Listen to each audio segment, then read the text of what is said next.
आज का हमारा टॉपिक है डिजास्टर मैनेजमेंट यानी आपदा प्रबंधन। आपके 10th बोर्ड के लिए बहुत ही महत्वपूर्ण टॉपिक है और आपको इसे पूरी तरह से क्लियर करके आगे बढ़ना होगा। तो चलिए शुरू करते हैं। सबसे पहला हमारा क्वेश्चन है कि आपदा से आप क्या समझते हैं। इस क्वेश्चन को बताने से पहले हम आपको बता दें कि इस वीडियो में आपको जितने भी क्वेश्चन मिलेंगे वो सारे के सारे बेहद इम्पोर्टेंट हैं। तो उन्हें विस्तार से अध्ययन करें और समझते हुए आगे बढ़ें और प्रैक्टिस से क्लियर कर लें ताकि एग्ज़ाम में पूछे तो कोई समस्या नहीं हो। और आज जो आप लोग पढ़ाई करने वाले हैं उसमें से 2 क्वेश्चन ज़रूर आपके एग्ज़ाम में होंगे। आपदा से आप क्या समझते हैं।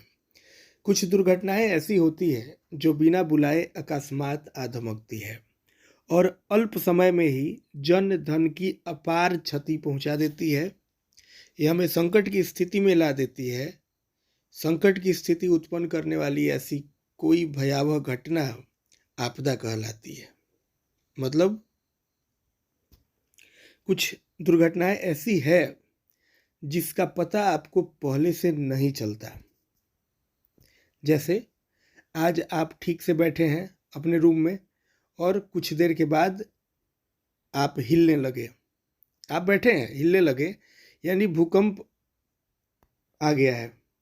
तो क्या इस भूकंप की जानकारी आपको पहले थी? अभी नहीं थी। कुछ साल पहले याद कीजिएगा, कुछ साल पहले आप लोगों को याद होगा कि आप कहीं थे, कुछ कर रहे थे और अचानक धरती हिलने लगी, भूकंप आ गया, तो भगदड़ मच गया था। यानी इसका पता पहले से नहीं चलता है। इसलिए क्या क्या कहा जा रहा है कि कुछ दुर्घटनाएं ऐसी होती है जो बिना बुलाए अकस्मात आ धमकती है। तो जो अकस्मात आ धमकती हो वो क्या है? वो घटना आपदा कहलाती है ना। दूसरे शब्दों में हमारे सामाजिक आर्थिक जीवन को भारी खतरा में, यहाँ पे मिस हो गया है, खतरा में डालने वाली अकस्मात घटना आपदा है। जब आपदा आएगी तो जाहिर सी बात है कि आपके सामाजिक आर्थिक जीवन पर भी भारी खतरा आता है ना। तो ये था हमारा पहला क्वेश्चन, आपदा से आप क्या समझते हैं। अब चलिए चलते हैं दूसरे क्वेश्चन की तरफ।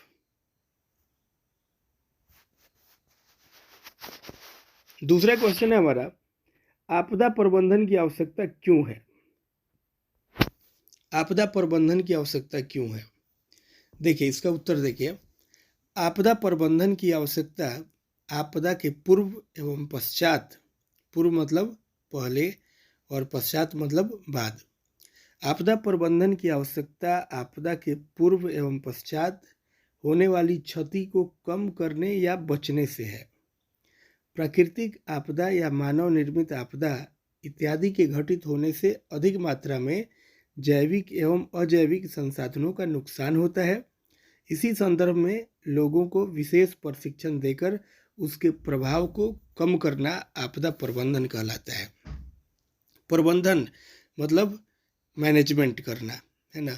आपदा प्रबंधन बहुत ही आवश्यक है, क्योंकि जैसे मान लो कि आपका घर है, इसको आप भूकंप रोधी भी तो बना सकते हैं कि जब भूकंप आए तो हमारे घर पे उसका खतरा क्या हो, कम हो। तो जैसे बाढ़ के क्षेत्र में आपका घर है, जिधर बाढ़ आ जाती है, पता भी नहीं चलता अभी बाढ़ आने वाली है, अचानक पता चला कि आज रात भर में इतनी पानी हो गई, हमारे घर के अंदर प्रवेश कर गई है। तो ये परेशानी का सामना करना पड़ता है आमतौर पे। बाढ़ ग्रसित इलाके में जिसका घर है उसे हर साल बाढ़ के वजह से परेशानी का सामना करना पड़ता है। खास करके बिहार में काफ़ी परेशानी झेलनी पड़ती है। तो इसका प्रबंधन अगर पहले से हम लोग कर लें तो इसके खतरे को पूरी तरह से तो हम नहीं टाल सकते कि भूकंप रोधी घर है तो इस पे बिल्कुल प्रभाव नहीं पड़ेगा, ऐसा तो हम नहीं कह सकते। लेकिन हाँ, ये जरूर है कि अगर आपका घर भूकंप रोधी है तो आप भूकंप के खतरे को थोड़ा कम जरूर कर पाते हैं, है ना। इसलिए आपदा प्रबंधन आवश्यक है।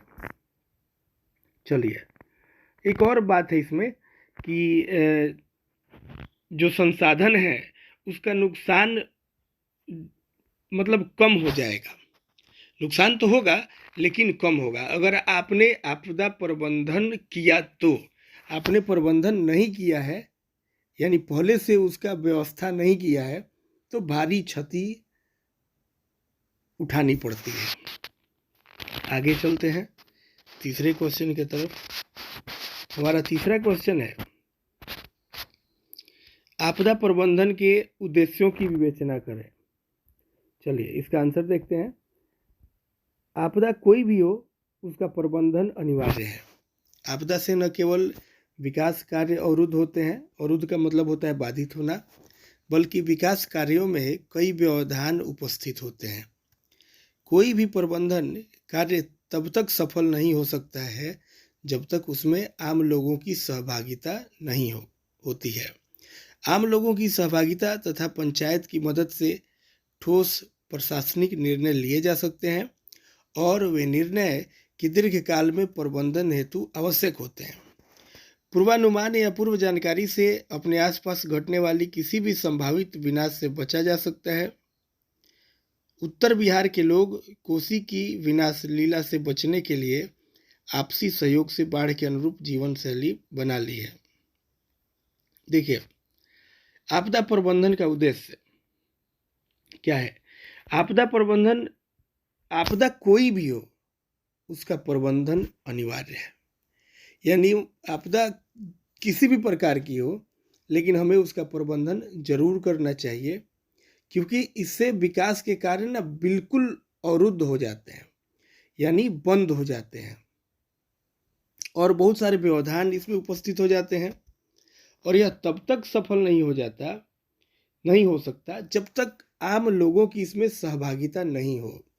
कई बार देखा जाता है कि एक समाज का बहुत बड़ा वर्ग मतलब समस्याओं से उसे कोई मतलब नहीं रहता कि आपदा हुई तो होनी है, ऐसे कह के लोग बातों को टाल देते हैं।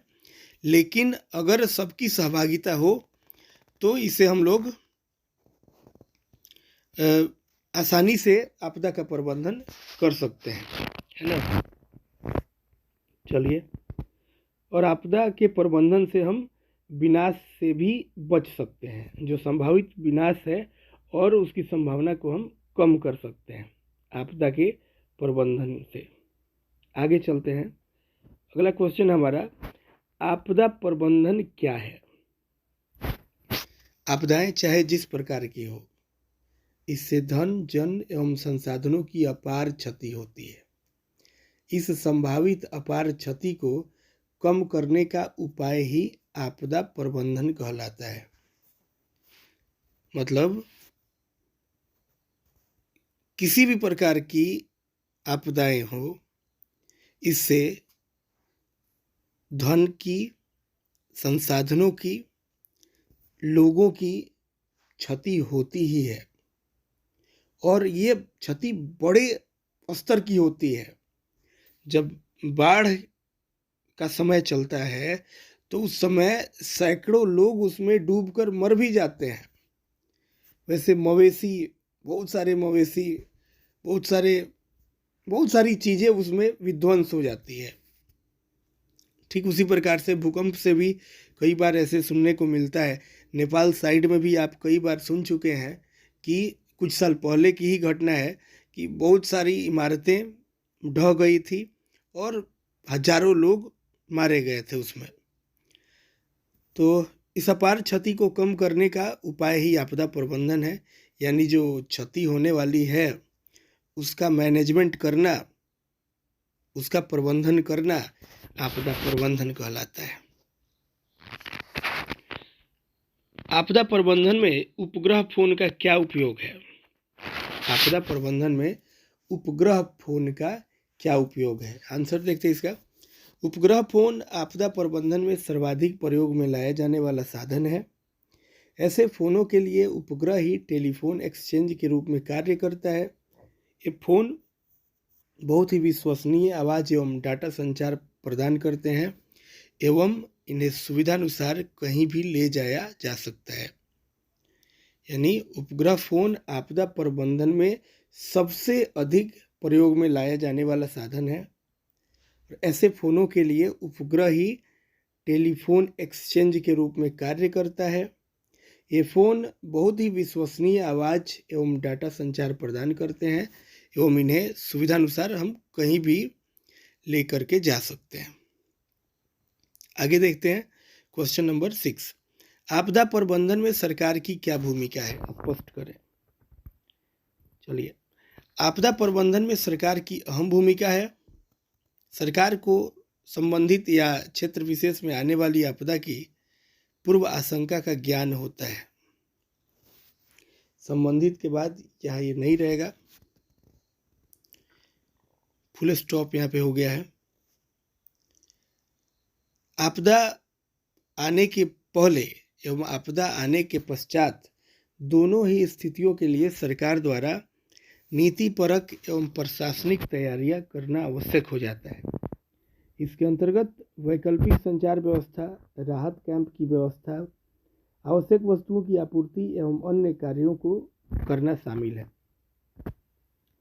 समझते हैं इसको हम लोग।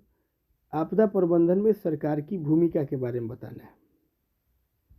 तो हम देखते हैं कि बाढ़ के समय या भूकंप के समय कई बार ऐसे देखा जाता है कि राहत सामग्रियां पहुंचाई जाती है सरकार के माध्यम से। तो आपदा के पहले एवं आपदा के बाद दोनों स्थितियों में सरकार द्वारा नीतिपरक एवं प्रशासनिक तैयारियां करना आवश्यक हो जाता है। इसके अंतर्गत वैकल्पिक संचार व्यवस्था, राहत कैंप की व्यवस्था, राहत कैंप लगाए जाते हैं, लोगों के ठहरने की व्यवस्था कराई जाती है, लोगों के भोजन की व्यवस्था कराई जाती है, सूखी चीज़ें जो अधिक दिनों तक, लंबे दिनों तक रह सके। जैसे एग्जाम्पल के तौर पे हम देख सकते हैं चिवड़ा, मीठा, ये सब टाइप का जो बंटवाया जाता है, आप लोग देखते भी होंगे। कई बार पार्ले जी बिस्किट देखने को मिलता है, तिरपाल दिया जाता है और भी बहुत सारी चीज़ें हैं। और वहाँ पे जहाँ लोग रहते हैं वहाँ पे जनरेटर का व्यवस्था कराया जाता है, नाव का व्यवस्था कराया जाता है ताकि लोग आसानी से आ सके जा सके बाढ़ ग्रसित इलाके में। तो ये सारी चीज़ें सरकार करती है। आगे बढ़ते हैं। क्वेश्चन है, प्राकृतिक आपदा एवं मानव जनित आपदा में अंतर उदाहरण सहित प्रस्तुत करें। तो सबसे पहले हम समझते हैं, आपके एग्जाम में पूछता है आतंकवाद किस प्रकार की आपदा है। तो सोचने वाली बात है यहाँ पे कि यदि आतंकवाद की बात हो, कई बार पूछा गया है, क्वेश्चन बैंक उठाकर देखिएगा, आतंकवाद किस प्रकार की आपदा है, पूछा गया है। तो बताइए, आतंकवाद जो है वो प्रकृति के द्वारा किया गया है कि इंसानों के द्वारा किया जाता है? आप आसानी से कहेंगे कि यह प्रकृति के द्वारा नहीं किया जाता है। तो जब प्रकृति के द्वारा नहीं किया जाता है तो यह प्राकृतिक आपदा नहीं है, यह मानव जनित आपदा है। तो प्राकृतिक आपदा देखिए, लिख के डैश दिया गया है, हमारे वातावरण में घटित होने वाली वैसी घटनाएं जो प्राकृतिक कारणों से उत्पन्न होती है, प्राकृतिक आपदा कहलाती है। जैसे भूकंप, बाढ़, सूखा, सुनामी। यहाँ पे भूकंप सही नहीं लिखा गया है, आप सही लिखिएगा, भूस्खलन, चक्रवात आदि। ठीक है, तो ये सारी चीज़ें मानव निर्मित नहीं है, ये प्राकृतिक है। भूकंप प्रकृति प्रदत्त है, बाढ़ प्राकृतिक है, सूखा जो हो जाता है कम बारिश के कारण, कम बारिश के वजह से, तो प्रकृति का आपदा है। सुनामी जो होती है वह भी प्राकृतिक आपदा है। भूस्खलन होता है, चक्रवात आता है, ये सारी चीज़ें प्राकृतिक है, इसमें मनुष्य का योगदान नहीं रहता। हाँ, ये बात अलग है कि इन सब चीज़ों में पर्यावरण का भी एक बड़ा रोल होता है, और उसमें मनुष्य का भी एक कहीं ना कहीं से हाथ रहता है। अगर आपके यहाँ का पर्यावरण प्रदूषित है, उसमें मानव जाति का भी एक अहम योगदान रहता है। आपके यहाँ पेड़ पौधे अधिक लगाए जाते हैं, तो अगर आपके यहाँ पेड़ पौधे अधिक लगेंगे तो सूखा होने की संभावना नहीं रहती है। तो लेकिन जहाँ तक आपदा का सवाल है, तो ये सारी आपदाएं प्राकृतिक आपदा है। अब चलते हैं मानव जनित आपदा। वैसी घटना है जिसकी उत्पत्ति में मानवीय कारकों, जिसके घटित होने के फलस्वरूप अधिक संख्या में मानवों की हानि पहुंचती हो, मानव जनित आपदा कहलाती है। जैसे युद्ध, आतंकवाद, महामारी, सांप्रदायिक दंगे आदि।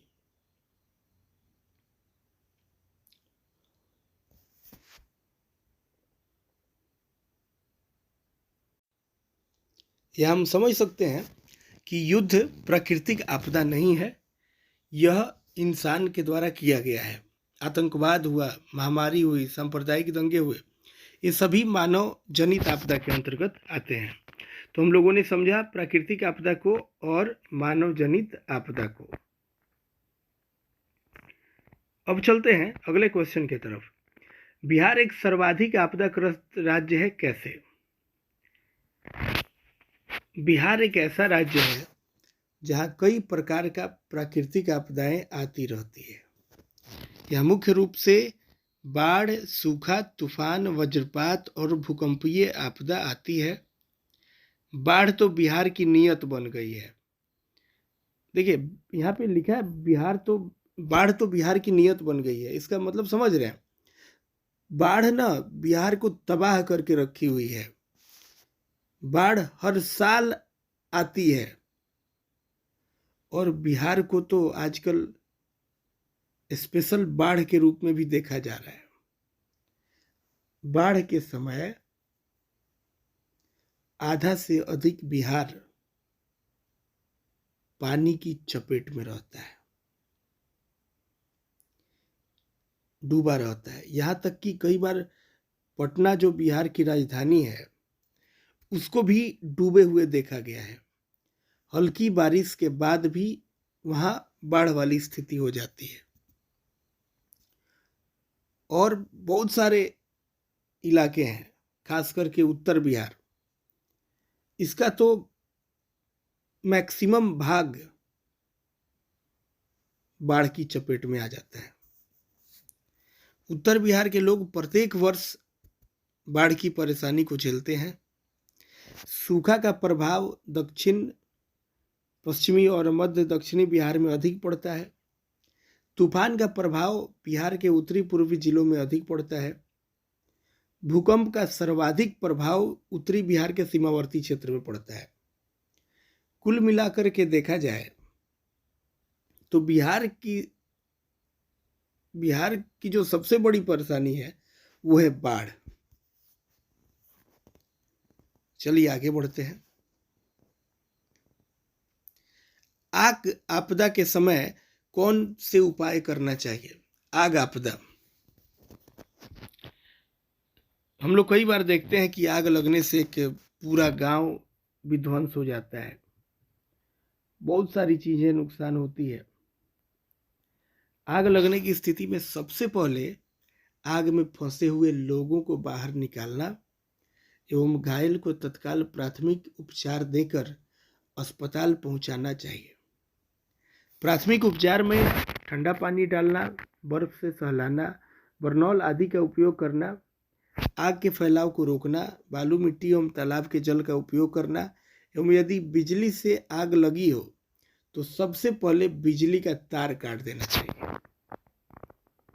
यदि बिजली का तार हम काट देते हैं तो कई बार ऐसे होता है कि बिजली के कारण ही आग लगी है, तो तार काटने के बाद उसमें कमी आ जाती है, उसका कनेक्शन जब कट जाता है। तो बताया जा रहा है कि आग लगने की स्थिति में हमें सबसे पहले फंसे हुए लोगों को बाहर निकालना चाहिए, घायल को प्राथमिक उपचार देकर अस्पताल पहुंचाना चाहिए। प्राथमिक उपचार में ठंडा पानी डालना, बर्फ से सहलाना, बरनौल आदि का उपयोग करना चाहिए। आग के फैलाव को रोकना, बालू मिट्टी एवं तालाब के जल का उपयोग करना एवं बिजली से आग लगी हो तो सबसे पहले बिजली का तार काट देना चाहिए। चलते हैं अगले क्वेश्चन की तरफ। अगला क्वेश्चन है, भूकंप के प्रभावों को कम करने वाले 4 उपायों का उल्लेख करें। परीक्षा में पूछा जाता है ऐसे क्वेश्चन। भूकंप के प्रभावों को कम करने वाले 4 उपायों का उल्लेख करें। भूकंप के प्रभाव को कम करने वाले 4 उपाय। पहला है, भवनों को आयताकार होना चाहिए और नक्शा जो है साधारण होना चाहिए। दूसरा नंबर है, लंबी दीवारों को सहारा देने के लिए ईंट, पत्थर या कंक्रीट के कॉलम होने चाहिए, जिसे बीम कहा जाता है। तीसरा है, नींव मजबूत एवं भूकंपरोधी होना चाहिए। भूकंपरोधी की चर्चा हम लोग शुरू में भी कर चुके हैं। यदि नींव मजबूत हो तो और भूकंपरोधी हो तो भूकंप का खतरा उस मकान पे कम होता है। चौथा नंबर है, दरवाजे तथा खिड़की की स्थिति भूकंपरोधी होनी चाहिए। दरवाजे तथा खिड़की की स्थिति भूकंपरोधी होनी चाहिए। तो देख रहे हैं चारों उपाय, इंपॉर्टेंट है, इसको नोट जरूर कीजिएगा। 11 नंबर क्वेश्चन है, तूफान मोहर्मी क्या है? तूफान मोहर्मी अक्टूबर नवंबर महीने में बंगाल की खाड़ी में भयानक चक्रवात आता है, जिससे पश्चिम बंगाल और उड़ीसा जैसे तटीय राज्यों में तूफान मोहर्मी आता है। इससे समुद्री लहरें बहुत अधिक मात्रा में जल नदियों के मुहाने से प्रेषित करता है। यह जल नदी में चढ़कर विस्तृत क्षेत्र को जलमग्न कर देते हैं, यानी पूरी तरह से जल से भर देते हैं, जिससे धन जन की अत्यधिक हानि होती है, बहुत बड़े पैमाने पर तबाही होती है, पेड़ और मकान ध्वस्त हो जाते हैं। यही तूफान मोहर्मी है जी। आगे बढ़ते हैं। भूकंप क्या है, इसके बचाव के किन्हीं 2 उपायों का उल्लेख करें। जब किसी बाहरी या आंतरिक कारणों से पृथ्वी के भूपटल में कंपन उत्पन्न होता है तो उसे भूकंप कहते हैं। जब किसी बाहरी या आंतरिक कारणों से पृथ्वी के भूपटल में कंपन उत्पन्न होता है तो उसे भूकंप कहते हैं। इसके बचाव के 2 उपाय देखिए। भूकंपरोधी मकानों का निर्माण करना, ये तो मुख्य है जी, और दूसरा है, इससे सुरक्षा के लिए लोगों को प्रशिक्षित करना, लोगों को जागरूक करना। चलिए आगे चलते हैं। भूकंप एवं सुनामी के विनाशकारी प्रभाव से बचने के उपायों का वर्णन करें। भूकंप एवं सुनामी एक प्राकृतिक आपदा है जो काफी विनाशकारी होता है। सबसे पहले भूकंप से बचाव के तरीके।